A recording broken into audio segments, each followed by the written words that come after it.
बहुत बहुत धन्यवाद सर।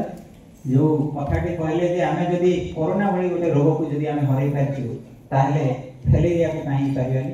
निश्चित भाबरे ए कथाटी समस्तंकर मनोबल बढ़ैछि। वर्तमान आमे हमर मुख्य अतिथि जहां को सुनिया पय आमे समस्त अनेक समय अपेक्षा करि बसछि। मु अनुरोध करिबि माननीय मंत्री महोदय को आज रे सभा को संबोधित करियो।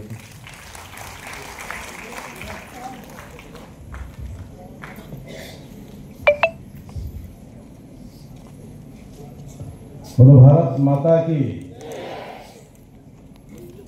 फैलेरिया निराकरण संबलपुर जिला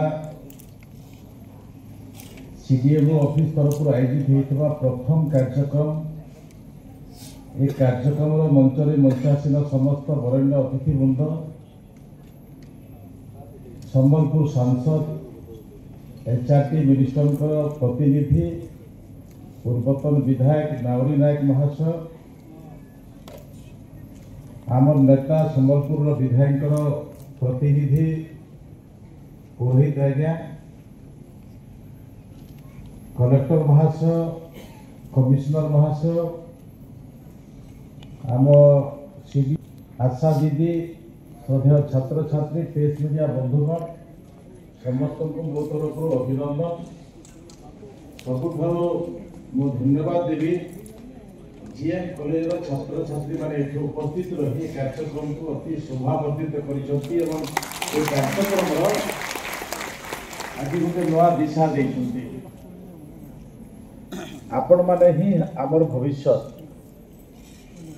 यशस्वी प्रधानमंत्री नरेंद्र मोदी सबु समय गर्व करती एवं जेकोसी मुहूर्त भी हो मो 65% युवक जो माने अछंती युवती जो माने अछंती ताकर भरोसा रे से बहुत कथा कहि दियंती। आजिकार परिस्थिति रे सरकार एक निष्पत्ति देछि जामे मलेरिया मुक्त हवा। गत वर्ष गोटे निष्पत्ति नियैतला मलेरिया मुक्त। मो धन्यवाद देवी जे धन्यवाद देवी से विधायक नी किंतु मलेरिया मुक्त समय अनेक समय जोड़ी होती मशारी बंटन कार्यक्रम जोड़ी होती। वर्तमान आम संबलपुर